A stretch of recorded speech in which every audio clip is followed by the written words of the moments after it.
नमस्कार, नियोजन competition cracker channel में आपका स्वागत है। देखते हैं आज की महत्वपूर्ण खबरें। कुवैत में आग से कई भारतीय मरे। जम्मू कठुआ में 2 आतंकवादी ढेर जवान शहीद। इटली, प्रधानमंत्री मोदी के दौरे से पहले इटली में तोड़ी गई महात्मा गांधी की प्रतिमा। उत्तराखंड में ध्वनि प्रदूषण में पहला चालान। केदारनाथ हेली सेवा की बुकिंग 14 जून से। जोशीमठ अब ज्योतिर्मठ नाम से जाना जाएगा। खाड़ी देश कुवैत में बुधवार को एक बड़ी दुर्घटना हुई।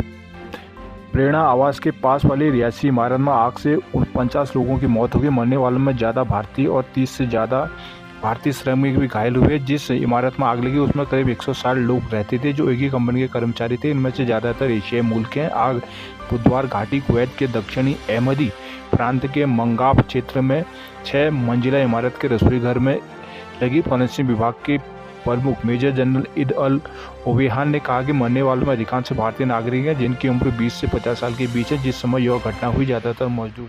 भारतीय राजदूत ने कहा कि इस घटना में ज़्यादातर भारतीय श्रमिक प्रभावित। केदारनाथ धाम के लिए हेली सेवा के दूसरे चरण की बुकिंग 14 जून से शुरू होगी। इस बार 21 जून से लेकर 14 सितंबर के बीच की अवधि के लिए बुकिंग की जाएगी। नागरिक उद्योग विभाग ने घोषणा काल 21 जून से लेकर 14 सितंबर के लिए बुकिंग की तिथि निर्धारित की है। अभी इस अवधि के लिए 14 जून दोपहर 12 बजे से टिकट बुकिंग शुरू करने का निर्णय लिया गया है। इस बार रेलवे की कंपनी हेलीयात्रा.irtc के जरिए बुकिंग होगी। जोशीमठ, चमोली और कोशिया कोटली नैनीताल तहसीलों के नाम बदलने के प्रस्ताव को केंद्र सरकार ने बुधवार को मंजूरी दी थी। ऐसे में जोशीमठ का नाम ज्योतिर्मठ और कोशिया कोटली का नाम कैंचीधाम होगा। मुख्यमंत्री पुष्कर सिंह धामी ने गत वर्ष चमोली के घाट में आयोजित एक कार्यक्रम के दौरान जोशीमठ का नाम बदलने की घोषणा की थी। क्षेत्रीय जनता भी लंबे समय से ज्योतिर्मठ नाम की मांग कर रही थी। इसी तरह पिछले साल कैंचीधाम मंदिर की स्थापना दिवस पर मुख्यमंत्री ने कोशिया कोटली तहसील का नामकरण कैंचीधाम के नाम पर करने की घोषणा की थी। बाद में राज्य सरकार ने इस संबंध में केंद्र सरकार को प्रस्ताव भेजा था जिसे मंजूरी मिल गई। केंद्रीय विज्ञान एवं प्रौद्योगिकी मंत्रालय ने बुधवार को इस संबंध में आदेश भी जारी कर दिया। मुख्यमंत्री ने इसके लिए केंद्र सरकार का आभार व्यक्त किया। ज्ञात हो कैंचीधाम में ग्रामीणों की बढ़ती संख्या को देखते हुए सरकार यहां सभी आवश्यक सुविधाएं उपलब्ध कराने की दिशा में काम कर रही है। कैंचीधाम को मानसखंड मंदिर मिशन में भी शामिल किया गया है। उत्तराखंड के 477 जल स्रोत सूखने के कगार पर। उत्तराखंड मौसम। उत्तराखंड में अगले 5 दिन गर्मी से राहत नहीं। चंपावत देश के बड़े हिस्से के लिए जीवनदायिनी गंगा यमुना के उद्गम वाले प्रदेश उत्तराखंड में 477 जल स्रोत सूर्य की किरणों से प्रभावित है। जल संस्थान की ताज़ा रिपोर्ट चिंताजनक है। उत्तराखंड में भीषण गर्मी और कम बारिश से नदियों का पानी घट रहा है। हल्द्वानी में गौला, रामनगर, अल्मोड़ा में कोसी नदियों का जलस्तर गिरने से पानी के पीने और सींचने का संकट हो गया। तापमान बढ़ने के कारण पर्वतों के प्रभाव में भी गंगा यमुना के जल स्तर में काफ़ी कमी आई है, लेकिन इन पर दूरगामी प्रभाव पड़ेगा। हजारों जल स्रोत ग्लेशियरों से रिचार्ज होते हैं। भविष्य में इनके सूखने का खतरा नजर आने लगा है। नैनीताल झील का जलस्तर चिंताजनक रूप से कम हुआ है। बारिश की कमी और बढ़ती आग के कारण प्रदेश में यह संकट उपजा है। पहाड़ पर कई जगहों पर लोगों को भारी जल किल्लत से जूझना पड़ रहा है। मौसम विभाग के अनुसार उत्तराखंड में इस बार अप्रैल में सामान्य से 84 और मई में 21% कम बारिश हुई थी। जून में भी अब तक परिस्थितियां जैसी तैसी हैं। जल संस्थान के प्रभारी तो इसमें प्रदेश में 477 परियोजना बुरी तरह प्रभावित हुई है। कुमाऊं में, अल्मोड़ा, पिथौरागढ़ और गढ़वाल में, पौड़ी, चमोली पर सबसे ज़्यादा मार पड़ी है। चट्टानों में भी आग से जल स्रोतों को काफ़ी नुकसान पहुंचा है। उत्तराखंड में भीषण गर्मी से अगले 5 दिन राहत के आसार नहीं। मौसम विभाग ने 17 जून तक प्रदेश के कई पहाड़ी इलाकों में लू चलने का येलो अलर्ट जारी किया है। बुधवार को मैदानी इलाकों में लू ने कहर बरपाया था। दून का अधिकतम तापमान 41.6 डिग्री सेल्सियस दर्ज किया गया है। गुरुवार को दून में तापमान 42 डिग्री तक पहुंचने की रिपोर्ट जारी की गई है। मौसम निदेशक डॉक्टर विक्रम सिंह ने बताया कि उत्तरकाशी, रुद्रप्रयाग, चमोली, बागेश्वर और पिथौरागढ़ के ऊंचाई वाले इलाकों में कहीं कहीं बारिश हो सकती है। मैदानी इलाकों में लू एवं शाम को 40 किलोमीटर प्रति घंटे की रफ्तार से हवा में चलने का अंदेशा है। उत्तरकाशी, चमोली और रुद्रप्रयाग जिलों में आकाशीय बिजली चमक सकती है। इस बीच दून में बुधवार को तापमान सामान्य 60 डिग्री अधिक 41.6 डिग्री दर्ज किया गया। चिलचिलाती धूप में सुबह से लोगों को परेशानी होने लगी है। न्यूनतम तापमान भी 24 डिग्री से ज़्यादा रहा है।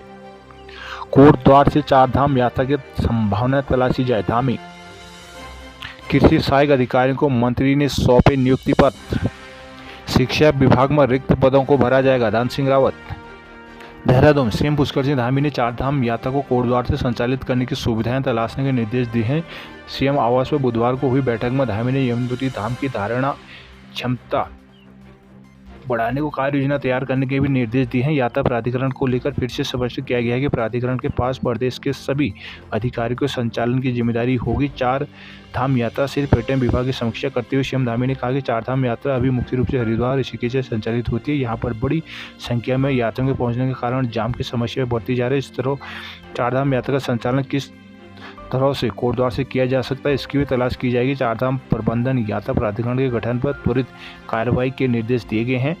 चारधाम यात्रा प्रबंधन प्राधिकरण का कार्य सिर्फ चारधामों तक सीमित नहीं होगा, बल्कि प्रदेश में सभी प्रकार की परियोजनाओं के प्रबंधन की जिम्मेदारी प्राधिकरण के पास रहेगी। प्राधिकरण गठन के पीछे मुख्य उद्देश्य ये है कि प्रदेश से धार्मिक, सामाजिक, पर्यटन के अनुरूप राज्य के पास एक ऐसी संस्था जो इन सभी तैयारियों का सही प्रबंधन कर सके, क्योंकि प्रधानमंत्री नरेंद्र मोदी के दूरगामी विजन के चलते आज प्रदेश में बड़ी संख्या में प्रगति हो रही है। गढ़वाल में पेय संकट ने बढ़ाई लोगों की परेशानी। देवप्रयाग में बारिश की आस में भगवान को कराया धारे में स्नान। रुद्रप्रयाग आपदा से निपटने के लिए समय पर करें पूरे काम। रुद्रप्रयाग जनपद के कई ग्रामीण और शहरी कस्बों में जल संकट गहराने से लोगों की मुश्किलें बढ़ गई है। यदि कुछ दिन ऐसा ही रहा तो मौसम जैसे बारिश नहीं हुई तो वह प्रभावशाली और बढ़ सकता है। गाँव में बड़े बड़े धार्मिक अनुष्ठान और सार्वजनिक कार्य भी जल की से प्रभावित हो रहे हैं। रुद्रप्रयाग जनपद में 217% परियोजनाओं में करीब 30 योजनाएं पूरी तरह पानी से कम हो गई हैं। यहाँ 90% से अधिक पानी कम हो चुका है। ऐसे में लोगों को टैंकर से आपूर्ति की जा रही है, जिसमें भरतार के गाँव भी शामिल है, जिसमें तल्ला, नागपुर के चोपता, कुंदान कोट, गौराना, दुर्गाधार, बोरा, खतेरा खाल शामिल है। वहीं गुप्तकाशी उपमंडल भी पानी का संकट गहराया हुआ है। आमतौर पर इन कस्बों में पानी की ज़्यादातर कमी नहीं होती, लेकिन इस बार यहाँ भी कई दिनों से जल संकट से लोग परेशान हैं। सतुरा खाल में नारी गांव में मां चंडिका के हवन महायज्ञ में लोगों को जल की कृपा का सामना करना पड़ा। हालांकि विभाग के अवगत कराने के बाद यहां टैंकरों से पानी की निगरानी की जा रही है। इसके साथ ही अधिकांश सुविधाएं 60% कम हो गई हैं। स्थानीय निवासी कांता नौटियाल, प्रशांत डोभाल, दीपक भंडारी आदि ने जल संकट के समाधान के ठोस प्रयास उठाए जाने के बारे में कहा है। गर्मियों के सीजन में गंभीर समस्याएं देखते हुए आगामी सीजन शुरू होने से पहले वैकल्पिक व्यवस्था पर काम किया जाना चाहिए। जल संस्थान के ई एनिस पिल्ले ने बताया कि जल स्रोत पर पानी कम होने से परिस्थितियां संकटग्रस्त हो गई हैं। चौबाटा खाल एकेश्वर के बडौली में बैडिंग पॉइंट जला। धनसाली में गुलजार की हमले में बाइक सवार घायल। श्रीनगर मेडिकल कॉलेज में वायरोलॉजी लैब का लोकार्पण। गंगनानी बस हादसे के गंभीर घायल ऋषिकेश एम्स रेफर। नहीं ठहरी जल संस्थान कर्मचारियों ने आंदोलन को चेताया। नैनीताल में पार्किंग तक पहुंची आग, निगलाट में जंगल राख। नैनीताल जल संरक्षण संवर्धन के लिए अभी होगा जुटना। नैनीताल अधिवक्ताओं को चैम्बर दिलाने का किया दावा। लाल कुआं में आउटसोर्स कर्मियों का कार्य बहिष्कार। लाल कुआं लंबे समय से वेतन न दिए जाने और दोबारा नियुक्ति न होने से नाराज वन विकास निगम के कर्मचारी ने बुधवार को अनिश्चितकालीन कार्य बहिष्कार शुरू कर दिया है। पिथौरागढ़ में पानी को लेकर अनिश्चितकालीन धरना शुरू। धारचूला नगर में बैंक के 2 ATM दोनों खराब। टनकपुर में जम्फर जलने से बत्ती हुई गैल, बड़ी आबादी हुई प्रभावित। अल्मोड़ा से रानीखेत तक फिर धधके जंगल। अल्मोड़ा जिले भर के जंगल वनाग्नि की चपेट में। वन विभाग के जंगल हुई है। पंचायत के चारों ओर आग लगी हुई है। मंगलवार रात और बुधवार को जिले में 12 से अधिक वनाग्नि की घटनाएं सामने आई। वनाग्नि की घटना से कुछ समय पहले तक जंगल में वनाग्नि की घटना थी। वहीं रानीखेत में भी पेड़ से आग की गिने मौत बाधित हो रही है। पुलिस के मुताबिक मंगलवार की रात करीब 10 बजे कोसी के जंगलों में लगी आग हावलबाग विकासखंड के सुरसा पशियारी गांव तक पहुंच गई। जंगल की आग तेजी से रिहायशी इलाकों की ओर बढ़ने लगी है।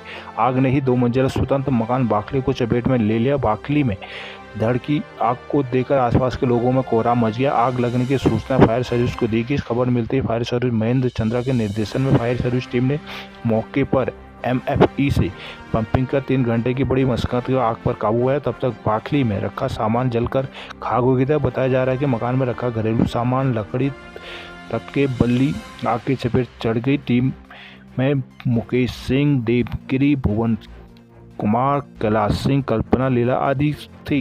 विकेशन जल स्रोत की सफाई कर संरक्षण करने का संदेश। बाजपुर में अम्बेडकर प्रतिमा स्थल पर आर्य का धरना। बाजपुर, गुलड़िया, रतनपुरा में बाबा साहब अम्बेडकर मूर्ति हटाने को लेकर विवाद शुरू हो गया। हालांकि लोगों के विरोध के चलते प्रशासन प्रतिमा को नहीं हटा पाया, पर मुद्दे को लेकर ग्रामीण आंदोलनरत हैं। अब इस पर नेता प्रतिपक्ष भी समर्थक आगे हैं। बुधवार को उन्होंने गांव में बाबा साहब की प्रतिमा के सामने करीब 1 घंटे तक प्रतिमा कर प्रदर्शन किया। उन्होंने कहा कि वो न्यायालय के पदाधिकारियों का सम्मान करते हैं, लेकिन अधिकारी न्यायालय के पदाधिकारी को जनता के सामने उनका सम्मान करना चाहिए। उन्होंने जरूरतमंद लोगों के साथ उच्च न्यायालय की शरण में जाने और न्याय की अपील करने का भी वादा किया है। काशीपुर में हाईवे किनारे फेंक रहे हैं पेपर मिल अपना कचरा।